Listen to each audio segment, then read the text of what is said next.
À medida que a noite envolve a cidade de Yongju, de repente a tranquilidade da cidade é destruída por uma explosão de relâmpago roxo atingindo a torre central. Uma fenda gigantesca se abre sobre a cidade, de onde emerge um guerreiro ancestral e poderoso. Em resposta, os defensores da cidade, conhecidos como a Terceira Divisão, entram em ação. Essa equipe de elite, equipada com trajes de batalha, avança com determinação estampada no rosto em direção à fenda. Uma criatura poderosa expressa desprezos, zombando da resistência feudal dos humanos. A criatura, identificada como Hongjin, o Rei dos Lobos, demonstra confiança na vitória inevitável, declarando que erradicar a humanidade é apenas uma questão de tempo. Enquanto a Terceira Divisão faz uma resistência desesperada com firmeza nos olhos, eles contra-atacam apesar da força esmagadora do inimigo. Em meio à batalha, um membro-chave da Terceira Divisão questiona se estão lidando com um portal de classe C, indicando a força inesperada dos inimigos. A batalha se intensifica enquanto o Rei Lobo, impassível diante da resistência humana, declara que já é tarde demais para qualquer realização. Uma guerreira corajosa toma a frente, insistindo em enfrentar o Rei Lobo pessoalmente. Isso permite que seus companheiros foquem nas outras ameaças. O Sr. Venuin, um aliado importante, chega bem a tempo. De volta à base, um oficial observa a frequência alarmante com que fendas de classe C têm surgido em Jeonju. Este é o 6º evento do tipo em uma década. Como resposta, decide-se adaptar o treinamento e a avaliação dos defensores da cidade. As notas da prova cultural dos estudantes de artes marciais serão reduzidas, reconhecendo a necessidade de mais indivíduos prontos para o combate diante dessas ameaças recorrentes. Na Escola de Artes Marciais de Jeonju, a turma é dispensada e os estudantes engajam em conversas típicas de colégio. Lá dentro, as conversas continuam, agora girando em torno das pressões acadêmicas entrelaçadas com as habilidades marciais. Um estudante lamenta a chance perdida de sentar ao lado de Lin Yan, uma colega particularmente admirada. Lin Yan torna-se o centro das atenções, não apenas por sua beleza, mas como símbolo do caminho das artes marciais. Quando perguntada sobre seus planos futuros, fica claro que escolher entre a Academia de Literatura e a Universidade de Artes Marciais vai além do aspecto acadêmico. É sobre escolher um caminho de vida em um mundo onde a habilidade marcial pode determinar segurança e status. Subai permanece sentado na sala, pensativo, com o livro aberto, mas a mente distante. Enfrentando a decisão sobre seu futuro educacional, ele reconhece que seu desempenho acadêmico mediano não se destacará na Academia de Literatura. E em um mundo cada vez mais definido pela força marcial, a relevância da educação tradicional parece diminuir, preso entre aspirações e a dura realidade. Subai fala sobre as limitações financeiras de sua família e a falta de talentos especiais, o que torna a ideia de entrar para a Universidade de Artes Marciais algo inalcançável. Sua frustração é visível ao questionar a justiça de um sistema que favorece quem já possui habilidades ou recursos. Em meio a uma conversa melancólica com seus colegas, Subai reflete sobre o conceito de despertar talentos em outro mundo, desejando um cenário onde ele pudesse ter poderes especiais ou uma vantagem significativa. Num giro inesperado, Lin Yan se aproxima de Subai com uma proposta surpreendente. Percebendo seu desespero e frustração diante das poucas opções disponíveis, ela lhe oferece a chance de ingressar na Academia de Literatura sem precisar passar pelos exames tradicionais de entrada. Esse gesto não apenas dá a Subai uma possível direção, mas também aprofunda o vínculo entre os dois. Enquanto Subai processa essa oportunidade inesperada, seu mundo vira ainda mais de cabeça para baixo com a ativação repentina de um sistema pessoal, um recurso comum em narrativas de fantasia e artes marciais, onde o protagonista ganha acesso a habilidades únicas por meio de uma interface digital. Esse sistema o classifica como um domador de feras e fornece estatísticas detalhadas sobre suas capacidades, incluindo o potencial de evoluir infinitamente seus talentos. Confuso e sobrecarregado, Subai se encontra à beira de um novo começo. Suas preocupações anteriores sobre o futuro são momentaneamente ofuscadas pelas misteriosas oportunidades que o sistema pode oferecer. Enquanto tenta entender o surgimento do sistema que apenas ele pode ver, Lin Yan demonstra preocupação com o seu estado, apesar de suas garantias de que está tudo bem. A situação rapidamente se intensifica quando um colega, tomado pelo ciúme ao ver Subai perto de Lin Yan, os confronta agressivamente. Prestes a agredir Subai, tomado por inveja e lealdade mal direcionada a Lin Yan, o conflito é abruptamente interrompido pela chegada de uma professora formidável que impõe silêncio imediato. Ela traz uma notícia animadora para os alunos. A partir daquele momento, indivíduos que despertaram habilidades poderão se matricular diretamente na Universidade de Artes Marciais de Jeonju sem precisar passar no exame cultural. Além disso, a nota de corte da prova de literatura será reduzida para aqueles com potencial de se tornarem artistas marciais, aliviando significativamente a carga acadêmica dos que desejam seguir esse caminho. Esse anúncio oferece um novo horizonte para Sububai e seus colegas, com o potencial de mudar completamente seus futuros educacionais e profissionais. Com a divulgação da nova política educacional, uma onda de empolgação percorre a sala de aula. Os alunos comentam sobre a redução dos requisitos nos exames e as novas oportunidades para aqueles que despertaram habilidades. Quando a professora oferece a inscrição imediata para os alunos despertos, Lin Yan e Subai trocam um olhar significativo. Lin especula sobre as possibilidades que esse novo caminho pode abrir para Sububai, sugerindo um futuro onde ele não apenas ingresse na Universidade de Artes Marciais, mas também possa se destacar dentro dela. Subai caminha com confiança pelas ruas da cidade, de um simples estudante do ensino médio a um possível candidato de destaque nas artes marciais, iniciando sua jornada em um mundo onde conhecimento acadêmico e habilidade marcial estão entrelaçados com o destino de cada um. No dia 18 de setembro de 1906, uma imensa fenda espacial se abriu no céu acima de Jeonju, mudando o curso da história. Dessa fenda, surgiu uma horda de monstros aterrorizantes, que espalharam o caos e a destruição pela cidade. As criaturas eram implacáveis, e seus ataques causaram danos generalizados e pânico. Com a situação se tornando cada vez mais crítica, os exércitos de diversos países se mobilizaram, unindo forças para enfrentar esses invasores monstruosos.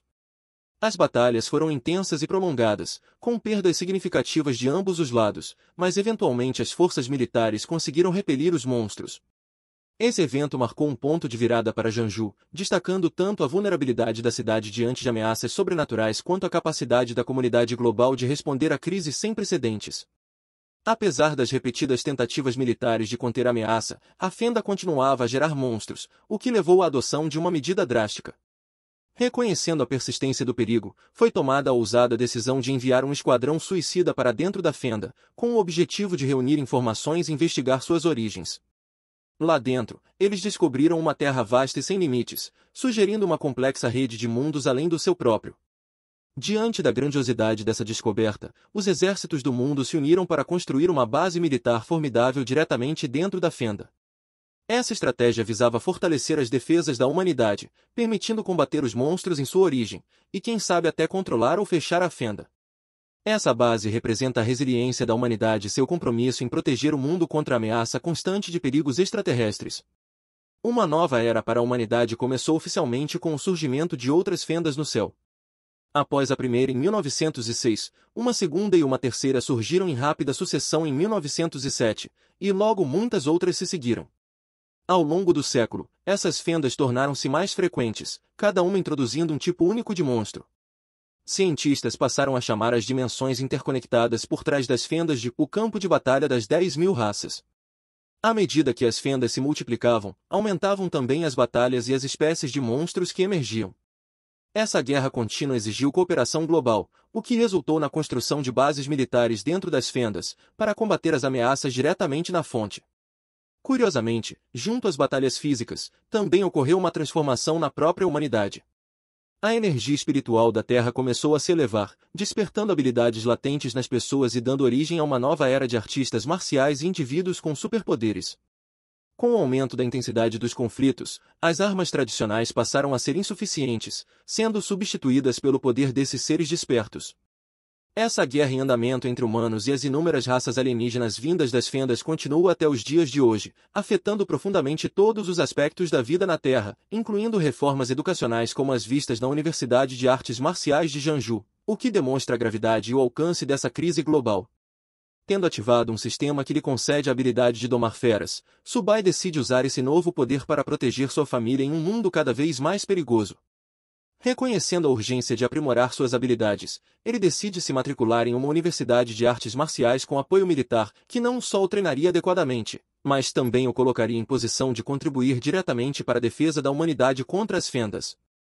Felizmente, a habilidade especial de Subai, de domar feras, o qualifica para a admissão sem a necessidade de exames tradicionais, um benefício que se alinha perfeitamente com as recentes reformas educacionais.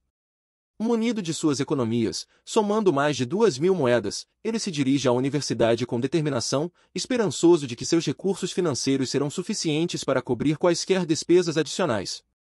Ao entrar na universidade, ele se lembra de que seu sistema deveria detectar automaticamente oportunidades adequadas para ele. No entanto, ao atravessar os portões, nada acontece, o que o deixa momentaneamente confuso. Ele então se dirige à recepção em busca de orientações sobre como prosseguir, um passo concreto em direção ao seu sonho de se tornar um protetor, não apenas de sua família, mas de toda a sua cidade. Ao entrar na universidade, Sububai declara sua nova habilidade como domador de feras e pergunta sobre os tipos de feras disponíveis para domar. Ele é direcionado a várias opções, cada uma com preços e capacidades diferentes. A primeira fera que ele considera é um gato preto comum com uma linhagem de sangue do submundo, custando 36.000 ienes, um valor que ele considera absurdamente caro, considerando suas economias. Sua atenção então se volta para um cachorro de 4 orelhas, que possui linhagem do lobo demoníaco de 6 orelhas e custa um pouco menos, 33.000 ienes. Ainda explorando suas opções, ele vê outras feras, incluindo uma que custa 56.000 ienes e outra de impressionantes 90.000 ienes, o que intensifica seu dilema ao tentar equilibrar o potencial de cada fera com suas limitações financeiras.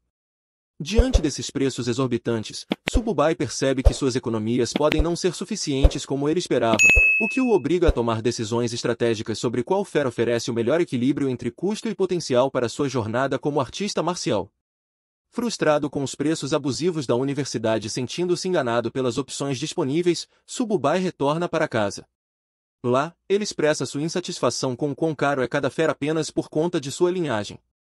Ao chegar, o sistema misterioso de Sububai, que estava inativo até então, subitamente se ativa e propõe uma oportunidade inesperada de domar uma pequena tartaruga. Apesar da surpresa inicial e da aparente insignificância da criatura, essa reviravolta pode sugerir potenciais ocultos ou qualidades que ainda não são visíveis. Essa situação prepara o terreno para Sububai explorar e talvez descobrir habilidades únicas que poderiam ajudá-lo significativamente em sua missão de proteger sua família e prosperar em um mundo caótico. Após o choque e a diversão iniciais diante da ideia de domar uma tartaruga aparentemente comum, Sububai reavalia a situação. Seu sistema revela o potencial da tartaruga, indicando que, apesar de ser uma criatura comum de nível iniciante, ela possui uma linhagem latente que pode evoluir infinitamente, e, eventualmente, atingir um nível de poder formidável. Intrigado com essa revelação, Sububai decide encarar o desafio, usando sua nova habilidade para enxergar além das aparências e explorar as vantagens únicas que sua primeira fera domada pode oferecer.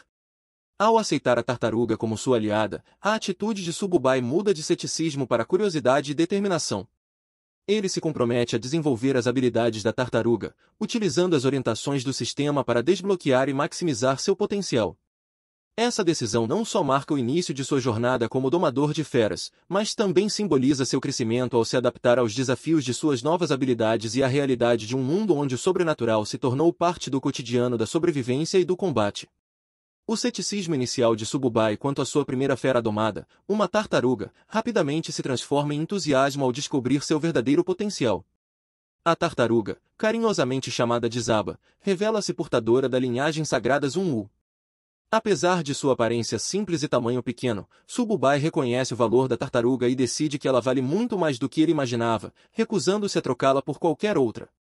Em casa, o entusiasmo de Sububai com sua nova fera é recebido com desconfiança protetora por sua irmã, Suzy, que demonstra um apego imediato a Zaba, chamando-a de o bebê do papai. Enquanto Sububai e Suzy interagem com Zaba, a tartaruga surpreende a todos ao pedir comida, revelando uma personalidade mais viva e divertida do que se esperava. A situação de Sububai piora quando Zaba, a tartaruga aparentemente inofensiva, revela um apetite voraz que surpreende até mesmo ele e sua outra irmã, Xiumi. Quando Sububai nota a fome insaciável da tartaruga, ele começa a suspeitar que isso pode ser um sinal de evolução iminente, sugerindo que seu potencial escondido está ligado à sua linhagem sagrada. Enquanto Sububai corre para encontrar mais comida para satisfazer a fome de Zaba, a situação em casa se transforma em caos. O apetite da tartaruga gera uma cena barulhenta e confusa, deixando a casa completamente bagunçada. A família retorna para o que parece ser o cenário de um assalto, apenas para descobrir que é o novo mascote de Sububai causando toda a confusão. As reações dos familiares, que vão da diversão à perplexidade, pintam um quadro vívido da vida com um animal mágico. Sububai rapidamente percebe que a sombra da sua habilidade havia desaparecido instantaneamente, e que a linhagem da tartaruga negra ainda estava adormecida, mas consumindo mais energia. Com isso em mente, ele decide ir até um local específico. Ao chegar a um edifício com um emblema distinto de dragão, ele entra. Lá dentro, uma mulher familiar o cumprimenta, perguntando se ele finalmente decidiu qual fera comprar. No entanto, desta vez, Sububai deixa claro que não está ali para comprar nada. Aproximando-se discretamente, ele pergunta se eles aceitam sangue de fera exótica. Isso imediatamente chama a atenção de um homem bem vestido sentado por perto. Surpreso, o homem questiona se Sububai realmente possui um recurso tão valioso. O homem faz um gesto de aprovação, permitindo que a mulher prossiga enquanto Sububai se prepara. Com um gesto casual, o homem então convidou Sububai para se sentar e conversar mais a fundo. Curioso, ele pediu para examinar primeiro o sangue da fera exótica. Sububai, confiante na qualidade do material, concordou sem hesitar. Pegando um pequeno frasco, o homem o inspecionou cuidadosamente. Ao perceber a autenticidade e a qualidade superior do sangue, ele imediatamente perguntou quanto Sububai queria por ele. Sububai calculou o esforço que teve para extrair o sangue da fera, considerando seu valor. Ele esperava pelo menos 100 yuans. No entanto, quando o homem ofereceu casualmente 1000 yuans, Sububai ficou visivelmente chocado. A reação dele fez o homem dar um leve sorriso, percebendo que Sububai realmente entendia o valor do produto. Mas, antes que o acordo fosse fechado, o homem soltou uma risada, ele estava apenas brincando. Dada a qualidade excepcional do sangue, ele se corrigiu, o preço real era 1 zenuan. Ao ouvir isso, Sububai ficou ainda mais surpreso. E antes que ele pudesse reagir, o homem continuou, oferecendo um preço final de 15 zenuan, deixando claro que não poderia oferecer mais do que isso. Sububai mal podia acreditar no valor de seu sangue, ele lutava para esconder a empolgação. Mas só de pensar em ganhar tanto dinheiro, foi impossível conter o sorriso. Sem hesitar, ele aceitou o acordo. Mesmo assim, comentou casualmente que, se não estivesse precisando tanto de dinheiro, não teria vendido com tanta facilidade. Ao sair, o homem lembrou Sububai de voltar se tivesse mais bens de alta qualidade. Sububai foi embora satisfeito. Ao checar seu saldo, ainda não conseguia acreditar que vender o sangue de fera exótica por 15 zizi yuan significava que ele poderia se sustentar por um bom tempo. Enquanto andava, Sububai recebeu uma ligação de seu professor informando que os resultados acadêmicos haviam saído e que havia uma notícia importante. Ele foi instruído a ir à escola naquela tarde para completar sua inscrição. Porém, antes que pudesse obter mais detalhes, o sinal caiu. Frustrado com a perda repentina da conexão, ele tentou ligar de volta, mas sem sucesso. Nesse momento, uma tela de alerta surgiu diante dele, detectando intenção hostil nas proximidades. 3 inimigos haviam sido identificados dentro do alcance, todos mirando nele. Percebendo que estava sendo emboscado, Sububai se virou rapidamente. Um dos atacantes já se aproximava, segurando um grande porrete com espinhos e sorrindo de forma ameaçadora. O líder deles presumiu que Sububai estava carregando algo valioso, depois de observar a reação do dono da loja de feras. Sem rodeios, ele exigiu que Sububai entregasse o item. Tentando negociar, Sububai explicou que só tinha vendido algo, não comprado. Mas a sorte claramente não estava ao seu lado. Ele analisou a situação com rapidez, apenas um deles era guerreiro de nível primário, o que lhe dava uma chance. Um brilho de confiança surgiu em seus olhos. Ele não estava com medo. No entanto, o bandido riu da expressão dele, zombando de sua aparente covardia e exigindo dinheiro. Sububai fingiu se render, curvando-se levemente como se fosse obedecer. De repente, ele fez seu movimento, fingindo se render, mas em vez disso, lançou sua tartaruga companheira diretamente contra o bandido careca. Pegando desprevenido, o homem levantou a arma para atacar, mas o ataque inesperado desequilibrou. Seus olhos se arregalaram ao perceber, tarde demais, que era uma armadilha. O pânico tomou conta e ele gritou de medo. Sububai aproveitou a brecha e desferiu um poderoso contra-ataque, lançando o careca para longe.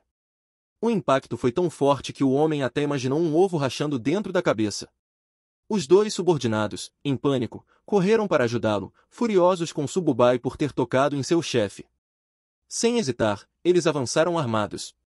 Mas Sububai usou a defesa de sua tartaruga companheira como escudo. Um dos atacantes investiu, achando que tinha Sububai encurralado, mas Sububai reagiu rapidamente, agarrando o punho dele no ar, pronto para o próximo movimento. Ele o golpeou com força, lançando-o para trás. O segundo bandido mal teve tempo de reagir antes de ser jogado no chão com violência. O líder careca, agora se recompondo, rugiu de fúria.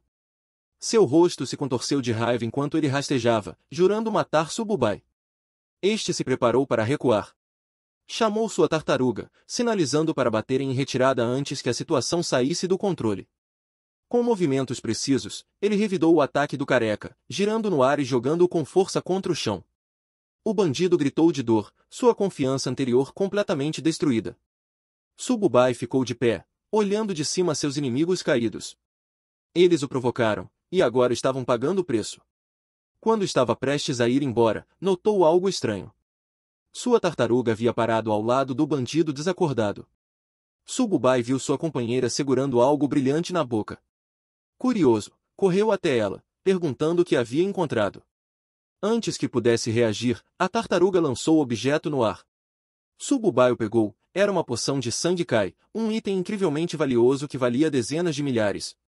Chocado, ele murmurou que guerreiros normalmente absorvem essa poção ao longo de um mês inteiro. Mas sua tartaruga a havia consumido inteira de uma só vez. Ele olhou para a criatura, agora irradiando energia, se perguntando se ela conseguiria suportar um aumento tão grande de poder. Os olhos de Sububai se arregalaram ao sentir uma onda de energia percorrendo seu corpo. Dessa vez, todo o corpo de Sububai irradiava energia. A sensação de estar ficando mais forte era avassaladora. Uma tela do sistema apareceu à sua frente, detalhando seus atributos atualizados. A evolução da sua besta domada havia aumentado significativamente seus status, além de conceder-lhe um novo talento. Ao verificar as estatísticas da tartaruga, Sububai ficou chocado, o físico e a defesa dela haviam disparado. A tartaruga também havia crescido de tamanho, e sua carapaça agora irradiava poder. A poção de sangue Kai havia causado uma transformação imensa, deixando Sububai atônito com o quanto ele e sua companheira haviam evoluído. Sububai se lembrou do que aprenderá em aula, bestas exóticas do tipo força, mesmo em alto nível, geralmente alcançavam no máximo 30 pontos em atributos. Ainda assim, sua tartaruga já havia superado esse valor sem sequer ter ativado todo o seu potencial. Percebendo o poder incrível que sua companheira possuía, Sububai decidiu que era hora de partir. Ele acariciou a tartaruga e disse que precisavam seguir em frente. Enquanto isso, de volta à escola, os resultados acadêmicos haviam sido divulgados e era hora de enviar as inscrições. No entanto, também houve um anúncio importante. No dia seguinte, um professor de admissões especiais da Universidade Marshall chegaria para realizar um teste de habilidades. Era uma oportunidade rara, apenas 2 alunos teriam vagas garantidas. Durante a aula, Lin Yanin perguntou a Sububai se ele já havia decidido entre o Instituto de Humanidades ou a Universidade Marshall. Sem hesitar, ele declarou que precisava entrar na Universidade Marshall. Surpresa, ela o lembrou que havia pedido para que ele se inscrevesse com ela no Instituto de Humanidades. A Universidade Marshall envia estudantes para o campo de batalha. É perigoso, e ela claramente estava preocupada. Ela hesitou, mencionando as notas dele, insinuando que talvez ele não estivesse pronto para esse caminho. Mas Sububai permaneceu firme. Alguém precisava estar na linha de frente, e ele via isso como algo bom. Com um sorriso confiante, ele revelou o verdadeiro motivo: ele queria proteger alguém importante. O coração de Lin Yanin disparou. Será que ele estava falando dela? Na sala de aula, o professor perguntou a Lin Yanin para qual instituição ela pretendia se inscrever. Ela hesitou, considerando suas opções. Um colega de classe presumiu que ela escolheria o instituto, já que ainda não havia despertado nenhuma habilidade nem treinado fisicamente. Ainda indecisa, Lin Yanin respondeu que precisava de mais tempo para pensar. Enquanto isso, o professor reforçou a importância da decisão, instruindo os alunos a levarem seus boletins para casa, conversarem com os pais e entregarem suas inscrições até o dia seguinte. Quando o dia escolar terminou, o anúncio ecoou pelos corredores: fim das aulas. Os alunos agradeceram o professor antes de saírem. Mais tarde, enquanto Lin Yanin relaxava em um banho medicinal, ela ligou para Sububai. E então, revelou sua decisão: ela também iria se inscrever na Universidade Marshall. Ela deu uma pista de que tinha uma surpresa, deixando Sububai completamente atônito. No meio de seu treinamento, ele mal conseguia acreditar no que acabará de ouvir. Perguntou se ela estava falando sério, e Lin Yanin confirmou sua escolha sem hesitação. Sem querer prolongar a conversa, Sububai encerrou a ligação, dizendo que tinha assuntos urgentes a tratar. Os alunos se reuniram quando um locutor anunciou a chegada do instrutor de artes marciais militares, Jiang Kai, dando-lhe boas-vindas ao palco. Uma mulher se dirigiu aos alunos, explicando que Jiang Kai não era apenas um instrutor, ele também era o diretor da academia e um veterano respeitado.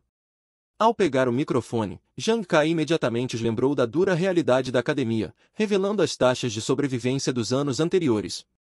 Um ano atrás, 126 estudantes haviam ingressado, mas apenas 65 restavam. Os números de anos anteriores eram ainda piores, menos da metade sobrevivia. 3 anos atrás, de 86 estudantes, apenas 11 estavam vivos. Ele deixou claro que não queria assustá-los, mas que era importante que entendessem a verdade. Fazer parte daquela academia não era motivo de comemoração, era uma luta constante pela sobrevivência. Sububai ouviu enquanto o discurso continuava. Os desafios que os esperavam eram claros: dever, responsabilidade e o perigo de proteger a nação. O instrutor então falou diretamente com os alunos, reforçando o propósito da academia. Voda era um lugar onde os fortes eram forjados. Ele perguntou se eles aspiravam a se tornar parte da elite, e os alunos responderam com um rugido uníssono de determinação. Satisfeito com o entusiasmo, o instrutor expressou sua expectativa para o desempenho deles no exame de entrada. Jiang Kai então chamou Sububai pelo nome. Ele se virou, reconhecendo o chamado, enquanto Lin Yanin observava de longe. Ao se aproximar, Jiang Kai confirmou sua identidade e informou que uma vaga havia sido reservada para ele, e que ele deveria ir imediatamente para se preparar para o exame de entrada. Sububai ficou chocado ao ouvir que uma vaga especial havia sido preparada para ele. Ele mal podia acreditar, mas o instrutor confirmou que um veículo já o aguardava para levá-lo até o portão da academia. Enquanto isso, outros alunos reagiam com surpresa e frustração. Alguns chamaram isso de favoritismo, enquanto outros invejavam o tratamento especial. Pouco depois, os alunos chegaram em Buda. O instrutor anunciou a chegada deles, instruindo todos a desembarcarem. Quando os alunos estavam do lado de fora, o instrutor os chamou para seguirem-no, dando início à jornada deles em Buda. Enquanto Sububai e os outros exploravam Buda, eles se depararam com um enorme pilar de pedra gravado com o lema da escola. A inscrição falava sobre honra inabalável e dedicação à nação. Sububai ficou impressionado com a imponência do local, e um aluno explicou o significado daquilo. Em seguida, o instrutor conduziu o grupo para pegar os uniformes antes de seguirem para os dormitórios. Ao chegarem, ela indicou a área destinada aos alunos do sexo masculino, informando que logo receberiam instruções sobre o exame de admissão. Sububai agradeceu a orientação e entrou no prédio. Ao chegar no quarto que lhe foi designado, Sububai refletiu sobre a importância dos recursos no treinamento de artes marciais. Dentro do dormitório, um aluno ruivo exibia um frasco raro de medicamento, explicando que ele havia sido feito com o sangue de um monstro extremamente raro que seu pai havia conseguido. Ele enfatizou o quão valioso aquilo era, algo que a maioria das pessoas nunca veria na vida. Os outros ficaram fascinados. Alguns admitiram nunca ter visto nada parecido, enquanto outro mencionou já ter comprado produtos similares, mas nada tão raro. Nesse momento, Sububai entrou no quarto, apresentando-se como o novo colega do quarto 303. Um aluno chamado Anjayagan o reconheceu e comentou que agora todos estavam presentes. Ele apresentou os outros dois, Tong Jian, que o cumprimentou de forma casual, e Fan Kong, que apenas acenou com a cabeça. Os colegas de quarto de Anjayagan deram as boas-vindas a Sububai, dizendo que não precisava de formalidades, já que agora eram companheiros de quarto. Eles mostraram o sangue raro de monstro, explicando que era muito difícil de conseguir e exigia muito esforço para ser encontrado. Enquanto desempacotava suas coisas, Sububai ficou surpreso ao ouvir que o produto vinha da montanha, e se perguntou se ele mesmo não teria sido quem o vendeu originalmente. Perguntou casualmente quanto custou, imaginando que devia ter sido caro. Anjayagan, no entanto, minimizou o valor, dizendo que cada gota custava cerca de 30 mil, e que o total nem chegava a 100 mil, uma quantia insignificante para ele. Ao ouvir isso, Sububai percebeu que ele mesmo havia vendido por 30 mil, mas alguém revendeu por 3 vezes mais. Irritado, amaldiçoou os atravessadores que lucraram em cima do negócio. No dormitório, os colegas de Sububai começaram a apontar para fora, dizendo que havia uma garota incrivelmente linda lá embaixo. Um deles chegou a declarar que ela seria a sua escolha para o próximo concurso de beleza. Curiosos, correram até a janela, seus olhos fixaram-se em uma garota alta e confiante caminhando em direção ao dormitório. Ficaram hipnotizados com sua beleza, elogiando sua elegância e se perguntando o que ela estava fazendo ali. Do lado de fora, a responsável pelo dormitório parou Lin Yanin, perguntando o que ela estava fazendo no dormitório masculino. Sem hesitar, ela disse que estava procurando por Sububai. A responsável chamou Sububai, anunciando que uma garota linda o aguardava do lado de fora. Os colegas de quarto ficaram pasmos, não conseguiam acreditar no que estavam ouvindo. Sem pensar duas vezes, Sububai saiu. Seus colegas observavam, perplexos, sem entender por que uma garota tão impressionante estaria atrás dele. Desconfiados, começaram a se perguntar se Sububai era muito mais influente do que aparentava. Do lado de fora, Lin Yan cumprimentou Sububai, elogiando como ele estava bem no uniforme. Ele respondeu de forma casual. Lin Yan então ajeitou o uniforme de Sububai, elogiando novamente sua aparência. Sububai ficou sem saber como reagir à aproximação repentina. Enquanto isso, seus colegas observavam tudo pela janela, completamente chocados. Ver Lin Yan pessoalmente ajustando a roupa de Sububai os deixou em estado de negação. Eles estavam indignados, incapazes de aceitar que Sububai estava interagindo de forma tão íntima com alguém que eles viam como uma deusa. Lin Yan então falou sobre a vaga reservada em Vuda, perguntando se Sububai estava chateado com aquilo. Ele a tranquilizou, dizendo que não estava bravo, mesmo tendo inicialmente planejado conquistar a vaga pelo exame. Lin Yan agradeceu sinceramente, dizendo que estava preocupada com a reação dele. Sububai apenas sorriu e colocou a mão na cabeça dela, dizendo que não havia como ficar bravo com ela. Lin Yan informou que o exame de admissão estava se aproximando e ofereceu algumas pílulas para ajudá-lo, mas Sububai recusou, dizendo que ela já havia o ajudado o suficiente e que deveria guardar para si. Antes de ir embora, Lin Yan acenou para Sububai, dizendo que voltaria a vê-lo em breve. Sububai apenas observou enquanto ela se afastava. Dentro do dormitório, os outros alunos haviam visto tudo. Estavam em choque. Sububai não só tinha conversado intimamente com Lin Yan, como ainda colocou a mão na cabeça dela. Eles estavam desesperados para descobrir quem ele realmente era. Ao retornar, Sububai encontrou um clima completamente diferente. Os colegas de quarto, anti-céticos, agora o tratavam com respeito, chamando-o de irmão Su e convidando-o animadamente para se sentar com eles. Eles o cercaram, curiosos para saber qual era sua relação com Lin Yan. Ele respondeu de forma casual, dizendo que eram apenas colegas de ensino médio, mas ninguém acreditou, insistindo que ele estava sendo humilde. Aproveitando o clima de amizade, Anja Yagan sugeriu que, já que agora eram colegas de quarto, Sububai deveria convidar Lin Yan e suas amigas para uma visita. Sububai ficou sem saber como responder à proposta de comemorar esse primeiro encontro. Anja Yagan propôs levar Sububai para uma boa refeição e uma conversa. Os outros colegas concordaram rapidamente, decidindo cuidar de todos os preparativos por conta própria enquanto diziam a Sububai para descansar. Quando saíram animados, Sububai ficou parado por um momento, ligeiramente surpreso com a mudança repentina de atitude deles. Depois que os colegas saíram, Sububai refletiu sobre como eles eram interessantes. Ele então se espreguiçou e respirou fundo. Curioso com o que Lin Yan havia lhe dado anteriormente, Sububai verificou o pacote e descobriu que se tratava de uma poção de essência de sangue. Ele sorriu, percebendo que seria útil para sua pequena companheira, Little Bee, com um sorriso travesso. Sububai provocou Little Bee, perguntando se ela sabia o que fazer depois de consumir a poção. Enquanto isso, seus colegas chegaram a um hotel luxuoso para o encontro. Sububai ficou surpreso com a escolha sofisticada, perguntando se aquilo era realmente necessário. No entanto, Anja Yagan garantiu que tudo o que ele precisava fazer era aproveitar e deixar o resto com eles. No hotel luxuoso, Anja Yagan fez um brinde, dizendo quão sortudo se sentia por ter colegas de quarto tão incríveis, especialmente Sububai. Os outros rapidamente concordaram, abraçando o espírito de amizade. Depois que se acomodaram, Sububai mencionou casualmente sua conexão com Lin Yan, dando a entender que talvez pudesse apresentá-los a algumas amigas dela no futuro. Mudando de assunto, ele disse a Jayagan que precisava de ajuda com algo. Revelando um frasco de sangue raro de monstro, Sububai minimizou sua importância, mas pediu a ajuda de Jayagan para lidar com ele. Os outros ficaram imediatamente intrigados, reconhecendo o valor impressionante do item. Jayagan examinou o sangue com cuidado, percebendo que era de qualidade ainda mais alta do que o que ele próprio possuía. Chocado, admitiu nunca ter visto nada parecido. Imediatamente, Jayagan ofereceu-se para ligar para seu pai e pedir ajuda. Mais tarde, Jayagan se afastou para fazer a ligação, mas seu pai inicialmente achou que ele estava pedindo mais dinheiro novamente. Jayagan rapidamente explicou que era algo sério, contou que seu colega de classe tinha 7 gotas de sangue de monstro extremamente raro, muito superior ao que eles haviam conseguido anteriormente.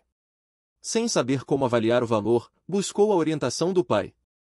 Ao ouvir isso, o pai ficou surpreso, perguntando se era realmente melhor do que o anterior. Jayagan jurou que sim e insistiu para que ele fosse ver com os próprios olhos. Sem hesitar, o pai pediu o local e prometeu enviar o mestre cão imediatamente. Uma hora depois, mestre cão chegou para examinar o sangue do monstro. No momento em que viu, ficou maravilhado, chamando de o mais puro e potente que já havia encontrado. Animado, declarou que, com tamanha energia, poderia criar algo extraordinário. O pai de Jayagan, ainda cético, perguntou se o mestre cão não estava exagerando. Mas ele insistiu que, mesmo com os melhores equipamentos, o valor daquele sangue só aumentaria. Enquanto isso, Sububai tomava um drink casualmente, enquanto Jayagan ainda se impressionava com a qualidade absurda do sangue. O pai de Jayagan então perguntou qual era o preço do sangue de monstro de Sububai. No entanto, Sububai deixou claro que não estava à venda, só aceitaria trocá-lo por essência de sangue de valor equivalente. Reconhecendo a conexão através de Jayagan, seu pai garantiu que não haveria trapaças. Ele se ofereceu para trocar todas as gotas por 14 frascos de essência de sangue, uma proposta que Sububai aceitou prontamente. Com um sorriso, o pai de Jayagan fez uma oferta inesperada, convidou Sububai para entrar para a família An, prometendo recursos e benefícios gratuitos. Sububai recusou educadamente, dizendo que não tinha planos de se juntar a nenhuma família por enquanto. No entanto, o pai de Jayagan tentou convencê-lo a reconsiderar. Antes que a conversa avançasse, Lin Yanin entrou na sala com uma presença imponente. Ela declarou com firmeza que Sububai já havia tomado sua decisão e que ninguém tinha o direito de forçá-lo a se juntar a qualquer família. Deixou claro que sua posição era inegociável. Sububai ficou surpreso ao ver Lin Yanin e perguntou por que ela estava ali. Os outros na sala também ficaram chocados, a reconheceram imediatamente e se perguntaram por que ela tinha aparecido de repente. Lin Yanin respondeu casualmente que havia ido resolver assuntos pessoais e não esperava encontrar Sububai ali. Enquanto isso, o pai de Jayagan e o mestre cão observavam tudo atentamente. O pai de Jayagan parecia visivelmente desconfortável, percebendo que havia algo diferente nela. Quando o mestre cão finalmente entendeu quem ela era, ficou em choque, com a expressão completamente transformada.